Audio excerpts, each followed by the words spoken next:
সকলকে অনেক শুভেচ্ছা। আজকে অ্যাকচুয়ালি আমি যাকে নিয়ে আমি বলছি, তাকে নিয়ে আমার বলাটাই হচ্ছে ধৃষ্টতা। কারণ উনি উপমহাদেশে একজন খুবই নামকরা, আমাদের দেশের গর্ব। আমি কথা বলছি মিজমা আহমেদকে নিয়ে। উনি আমাদের দেশে গাজালের যে যে যে পর্যায়ে উনি নিয়ে গেছেন এই চর্চাটাকে বা এই ডোমেইনটাকে, আমি বলবো যে এটা খুবই দারুণ একটা ব্যাপার। শুধু তাই নয়, উনি ভারতবর্ষেও যথেষ্ট উনি পরিচিত একটি নাম। আমি এমন কিছু যে কয়েকটা জিনিস আমার কাছে পার্সোনালি মনে হয়েছে, আমি সেই জিনিসটাই আরকি আহ বলছি। সেটা হলো যে উনার গানের লেখনী, উনার গান লেখার যে বিষয়গুলো, আমি খেয়াল করে দেখেছি। আসলে হতেই পারে আমার সাথে হয়তো আপনাদের একমত নাও হতে পারেন। উনার গান লেখার যে ব্যাপারটা, বস্তুনিষ্ঠ ব্যাপারটা আরকি, যে একটা একটা কিছু থাকে।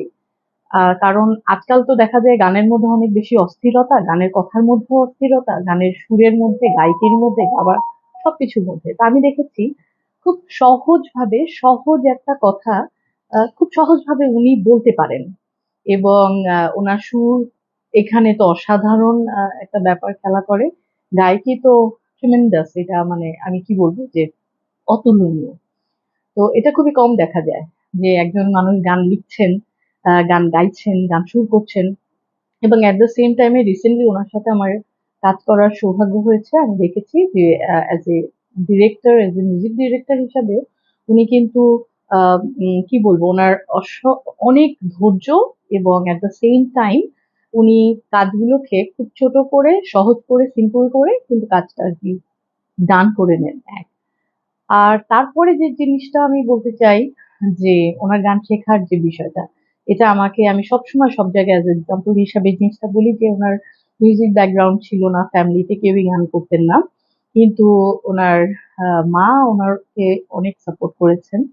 এবং ওনারও শেখার সেরকম মানে তীব্র যে এটা থাকে না, তীব্র যে একটা খিদে, ওখান থেকেই হয়তো উনি গানটাকে ভালোবাসেন দেখেই গানটা সেভাবে করতে পেরেছিলেন। আর এটা আজকের দিনে দাঁড়িয়ে আমরা হয়তো জিনিসটা বলছি, কিন্তু একটা একটা দিন যেভাবে উনি পার করেছেন সেটা উনি আর ওনার মাই জানেন। যে বাবাকে বলা যাবে না বা ফ্যামিলি থেকে লুকিয়ে কিভাবে গান শেখা, এবং তার পরবর্তী যে ধাপগুলো। আর তাছাড়া আরেকটা জিনিস আমি না বললেই নয়, আমার কাছে মনে হয় যে যেকোনো পেশার, আহ, যেকোনো শ্রেণী পেশার মানুষজন যারা সাকসেসফুল, সবসময় একটু খেয়াল করে দেখবেন যে মানুষটা কেমন। এবং ওনাকে আমি দেখেছি যে as a human being he is very wonderful, এবং অ্যাজ এ ফাদার আমি বলতে চাই যে খুবই দারুণ একজন বাবা হিসাবে উনি সেখানে আর কি নিজেকে সেইভাবে আর কি প্রমাণ করতে পেরেছেন।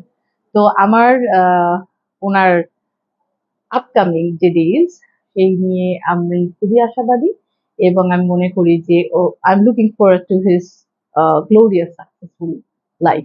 Thank you.